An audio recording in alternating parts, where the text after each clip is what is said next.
My girlfriend said, "Let's pretend we broke up to see who misses who first." 2 days later, I found her on Tinder. So I packed her bags, handed her divorce papers, and told her she won a prize she wouldn't like. A few months ago, I never thought I would be in a situation that would completely shake my trust in someone I loved. I'm 32, and I had been with my girlfriend, Claire, for almost 2 years. About 7 months earlier, we had moved in together.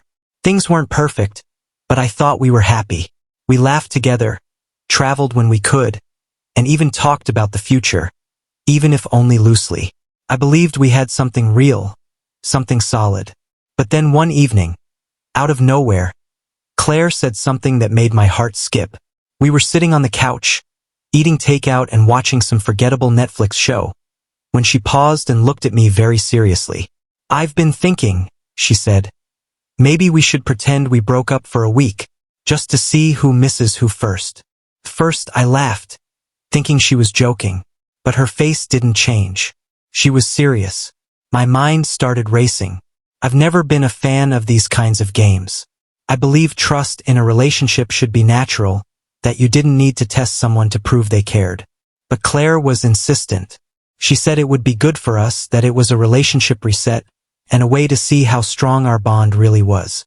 After about 20 minutes of talking, it became clear that she was not asking for my opinion. She was telling me it would happen. I decided to stay calm. I shrugged and said, "If that's what you want."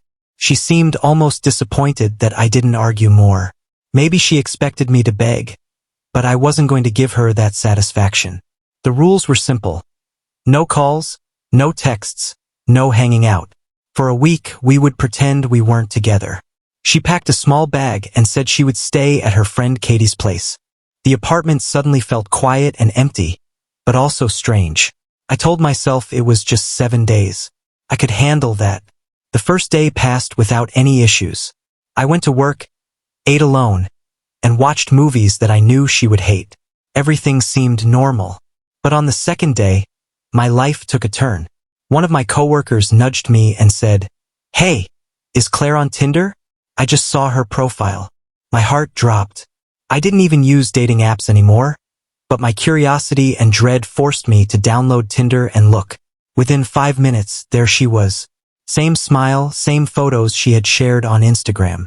Her account was active, and the bio had details only she would know. My stomach turned cold.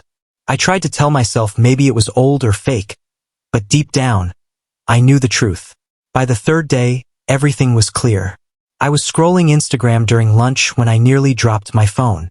Claire had posted a photo of herself at a restaurant, sitting across from a man, smiling and leaning close. The caption read, "Sometimes you have to let go to find what you really need." The timestamp was less than an hour old. That was the moment I knew this was not a test or a silly game.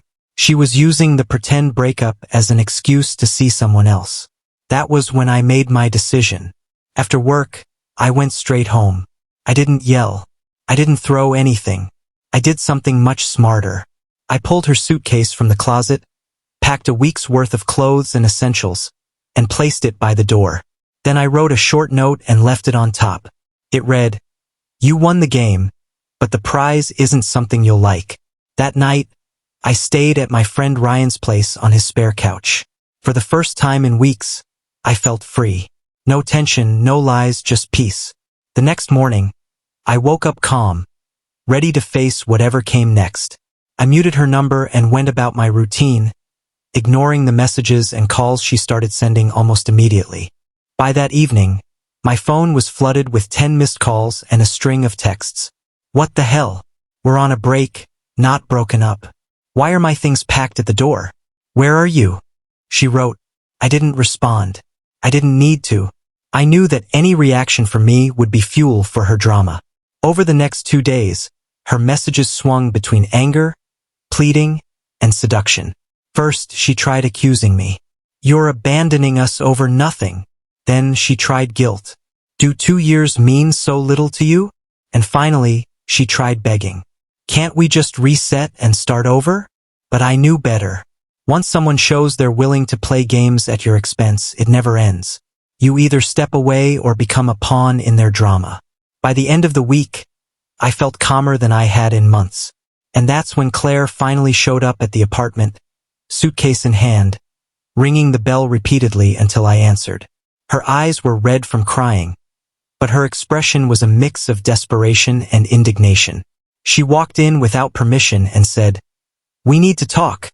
I leaned against the doorframe, arms crossed, and told her, "All right, let's talk." She plopped her suitcase down and spun around, explaining that this whole thing was supposed to be a test. According to her, the Tinder account, the dinner, everything was just part of the experiment. I raised an eyebrow. So using a dating app and going on a date with another man was just a science project? I asked. She flinched. It wasn't cheating. I just wanted to see if you'd fight for me. I let the silence hang for a moment before I spoke. You wanted a test, Claire? Fine. You got one. The result is simple. I don't want to be with someone who thinks manipulation is love. Her eyes widened. You can't be serious. You're just throwing away 2 years over one mistake. One mistake, I repeated calmly. This wasn't a mistake. A mistake is forgetting an anniversary or saying something you don't mean. What you did was planned. Deliberate. You built a whole scheme to see how far you could push me. That's not love. That's control. She tried to explain, to beg, but I stopped her. I don't need an explanation. I need honesty. And you just showed me you can't give that.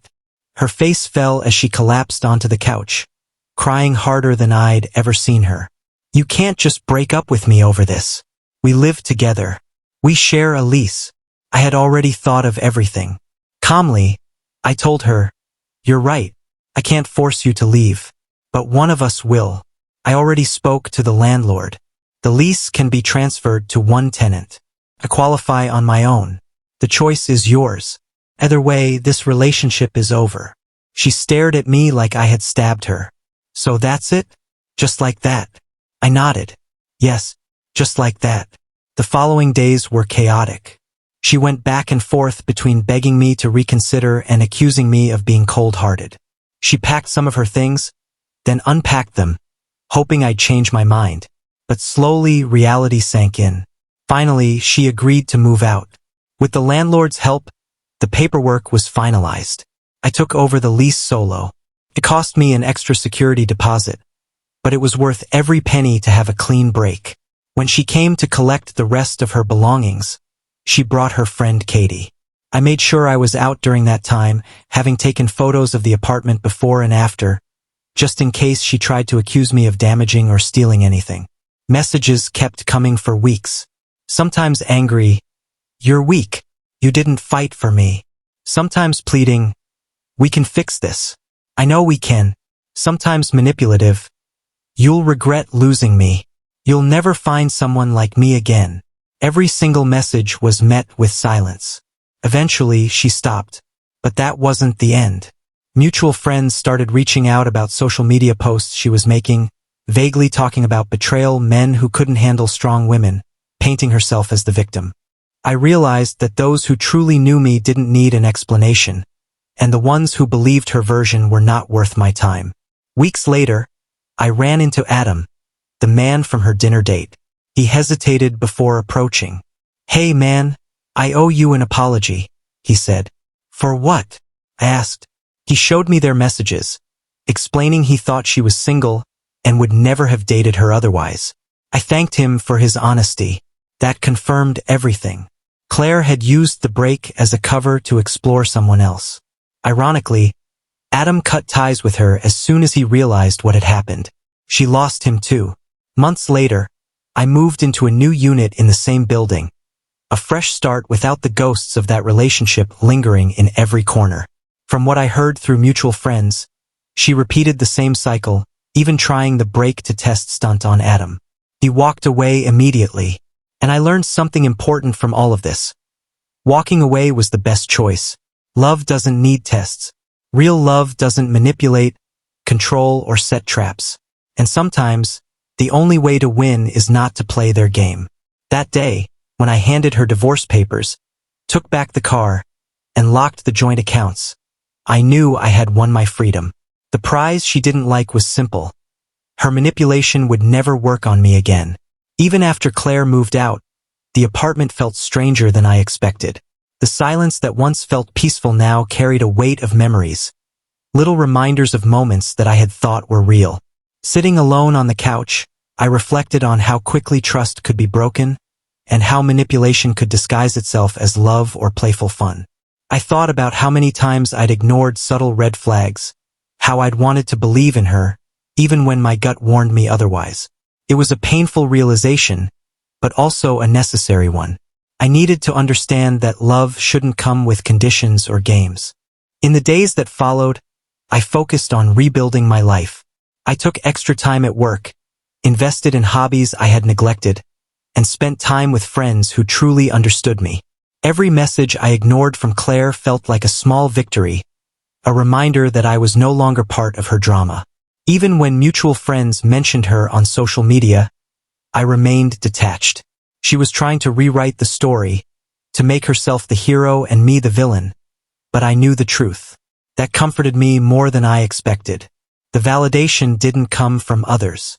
It came from knowing I had stayed true to myself, that I had walked away from toxicity and manipulation. Then there were unexpected moments, tiny bits of closure that appeared when I least expected them. Like running into Adam, the man from her dinner date. Seeing his nervous hesitation, hearing his honest words, and watching him distance himself from Claire confirmed that I was not overreacting, that my instincts had been right all along. It was a strange mix of relief and sadness. Relief because I had chosen wisely. Sadness because someone I had once trusted had shown a side of themselves that couldn't be changed. I realized that some people are addicted to drama, to testing, and to controlling others, and nothing you do will change that. Life slowly returned to normal. I settled into my new apartment, took care of the spaces that had once felt shared and now felt entirely mine. Each day was a small step toward healing, toward understanding that freedom was a reward greater than any attempted manipulation. Even the messages that continued for weeks, from anger to pleading to guilt, did not shake my resolve. I had learned that responding often gives manipulators power. Silence, patience, and distance were far stronger tools than arguments or explanations. Looking back, I could see the lesson in everything that had happened. The game Claire tried to play was a test I refused to take, and that refusal became my victory. Walking away was not just about ending a relationship. It was about protecting my own sense of self, preserving my integrity, and choosing peace over chaos. The divorce papers I handed her were more than legal documents. They were symbols of boundaries, clarity, and a life that I would no longer compromise. Months later, hearing from mutual friends about Claire's repeated patterns, about attempts to test or manipulate other partners, reinforced that this was never about me being too sensitive or not loving enough. It was about her need to control, to play games, and to keep attention on herself. I felt a strange gratitude in knowing I had escaped that cycle. I had learned to trust my instincts, to observe actions over words, and to recognize that true love doesn't require proof or drama. Now, sitting alone, reflecting on everything, I could say with absolute clarity that walking away had been the best decision of my life. I didn't lose a relationship.